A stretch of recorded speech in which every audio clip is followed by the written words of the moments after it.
ഹരേ കൃഷ്ണ. ഗർഗഭാഗവതം അധ്യായം 17. ശ്രീകൃഷ്ണ പ്രീതി. ഭഗവാൻ ശ്രീകൃഷ്ണൻ്റെ പരീക്ഷണവും കൂടെയാണ് ഈ ഒരു അധ്യായത്തിൽ പറയുന്നത്. തുളസീദേവിയുടെ അനുഗ്രഹത്തിന് പാത്രീഭവിച്ച രാധാദേവിയുടെ പ്രീതി പരീക്ഷിക്കുന്നതിനായി ശ്രീകൃഷ്ണ ഭഗവാൻ വൃഷഭാനുപുരത്തിൽ ചെന്നു. സർവാഭരണ വിഭൂഷിതയായ ഒരു ഗോപാംഗനയുടെ വേഷത്തിലായിരുന്നു ഭഗവാൻ അവിടെ ചെന്നത്. അതായത് ഒരു അതിസുന്ദരിയായിട്ടുള്ളൊരു പെൺകുട്ടിയായിട്ടാണ്, ഗോപികയായിട്ടാണ് രാധാറാണിയുടെ വീട്ടിലേക്ക് ഭഗവാൻ ശ്രീകൃഷ്ണൻ ചെന്നെത്തിയത്.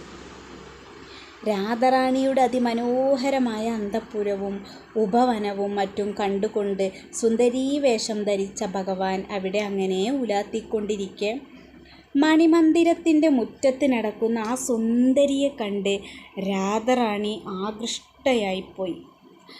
രാധാറാണി ആ സുന്ദരിയായ പെൺകുട്ടിക്ക് സ്വാഗതമരുളിക്കൊണ്ട് അകത്തേക്ക് കൂട്ടിക്കൊണ്ടുപോയി സിംഹാസനത്തിൽ ഇരുത്തി ഉപചാരങ്ങൾ അർപ്പിച്ചു. അനന്തരം രാധാറാണി ആ പെൺകുട്ടിയോട് ആരാണെന്നും എന്തിനാണ് വന്നതെന്നും ചോദിച്ചു. ഇത് കേട്ട ആ സുന്ദരി രാധയോട് തൻ്റെ പേര് ഗോപദേവി എന്നാണെന്നും നന്ദഭവനത്തിൻ്റെ വടക്കുഭാഗത്താണ് താമസിക്കുന്നതെന്നും പറഞ്ഞു.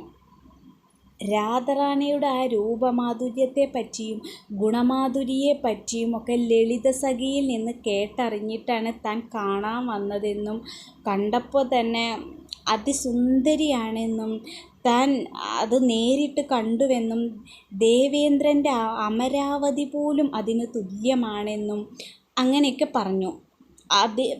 ദേവേന്ദ്രൻ്റെ അമരാവതിയേക്കാൾ സുന്ദരമാണ് ഇതെല്ലാം എന്നൊക്കെ പറഞ്ഞു. ഇപ്രകാരം ആ പ്രിയയും പ്രിയതമയുമായ അവർ രണ്ടുപേരും പരസ്പരം അങ്ങനെ സംസാരിച്ചു കൊണ്ടിരിക്കെ പന്ത് കളിച്ചുകൊണ്ടും പാട്ടുകൾ പാടിയും ഒക്കെ അങ്ങനെ രസിച്ചു. അനന്തരം ആ സുന്ദരി രാധാറാണിയോട് തൻ്റെ വാസസ്ഥലം കുറച്ചകലെയാണെന്നും സന്ധ്യയായതിനാൽ വേഗത്തിൽ പോകുകയാണെന്നും പറഞ്ഞ് രാവിലെ വീണ്ടും വരാം എന്നൊക്കെ പറഞ്ഞ് യാത്ര പുറപ്പെട്ടു. ഇത് കേട്ട രാധാറാണി കണ്ണീരൊഴുക്കുകയും രോമാഞ്ചഭരിതമാകുകയും ചെയ്ത് താഴെ വീണു. സഖിമാർ ശീതോപചാരം ചെയ്ത് രാധാറാണിയെ സമാശ്വസിപ്പിച്ചു.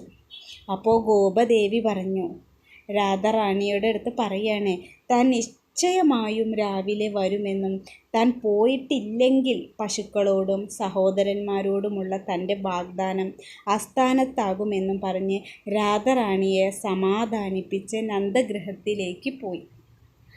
ഹരേ കൃഷ്ണ.